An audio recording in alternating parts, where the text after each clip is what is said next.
Hey everyone, I'm Pooja Narang, fashion designer by profession, a wannabe painter, an amateur writer, and a bunch of other cool stuff, which I will brag about sometime later. But today I'm here for my poetry. So I have three poetries in store for you today. Two are in English, one is in Hindi. I'll just get started with the first one. Maybe the fault is not in our stars. I think stars are just tired of being held responsible for our fate. And I think they also get sad when we make wishes every time they break. Damn us humans, what's with this habit of trying to derive gain out of someone's pain? Ever wondered how Polestar could have been tired of losing so many children, brothers, lovers, and friends? Maybe it's not shining out of joy. Maybe it's burning and wants the agony to end. You know, all these young stars, they joked about us last night in a party at the Constellations when they were high on helium. They laughed at us for our lack of unity. They laughed at us for how humans think that they become stars when they die and still keep looking for shooting stars as if one death wasn't enough. They laughed at us. They laughed at us for they know that we try to dim each other's light to shine bright when they know that even they can only twinkle when the atmosphere is right. So when I call you a star, I appreciate you for who you are. I see the shine and I see the burn. So maybe you can come to my balcony some night. I will make you cold coffee if you like. There'll be no pressure to shine between us two. Though I'd secretly hope that you look at me the way I look at you. And I'll tell you how I used stars as metaphors to write your song. And then I'll sing it for you before you get back to where you belong. Thank you. Okay, so the other one is in Hindi. I'll get started with it without building up. Clearly, that's not my forte.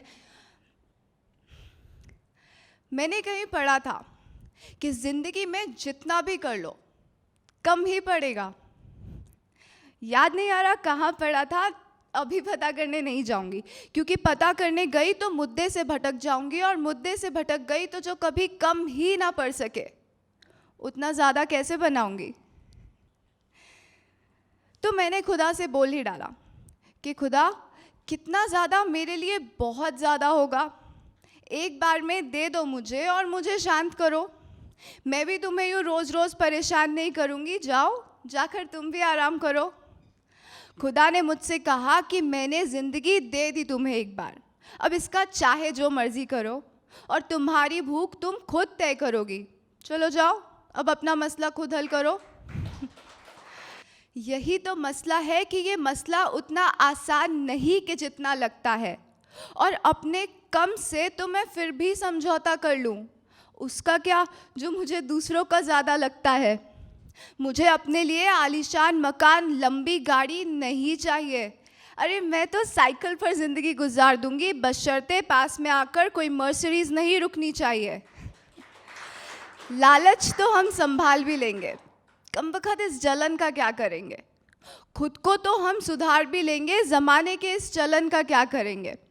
Sir पर छत होना काफ़ी है ये समझते हैं हम, पर उसी सर पर जो भूत सवार है उसका क्या करेंगे. ये ज़िंदगी क्यों वो गहने गिरवी रखने वाला लालची सेठ है जिसकी सोच तो बहुत छोटी है मगर हाथी जैसा पेट है. बूंद बूंद से घड़ा भरता है ये तो तुमने बता दिया, सारा ध्यान हमने अपना घड़ा भरने में लगा दिया.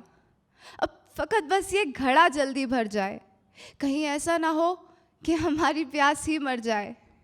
और मर जाए तो अच्छा है, मर ही जाए तो अच्छा है. ये तुम बनने की चाह में ही तो हम तुम्हें छोड़ नहीं रहे थे और इस रेस में ना दिखावे के लिए हाफ रहे थे. कसम है हमें, हम दौड़ नहीं रहे थे. कितना भी कर लो कम ही पड़ेगा. शायद यही सबक काफ़ी है समझने के लिए. वो कहा है ना किसी ने, यूं तो बस 2 गज ज़मीं काफ़ी है जीने मरने के लिए. शुक्रिया. The third one now, I wrote this somewhere in 2019. I had no idea I'd be reciting this one day. That's my whole life. I have no idea what's going on. So I'll just get started. When I was a kid, my mother would take me to a family doctor every time I fell sick. His clinic had a big, beautiful painting on the wall of the waiting room. The painting had a door, another door, and a seesaw sapphire. It had bougainvillea, 2 flower pots. I don't know the name of those flowers. Born on the main street of a crowded city, the existence of a place like that seemed unworldly.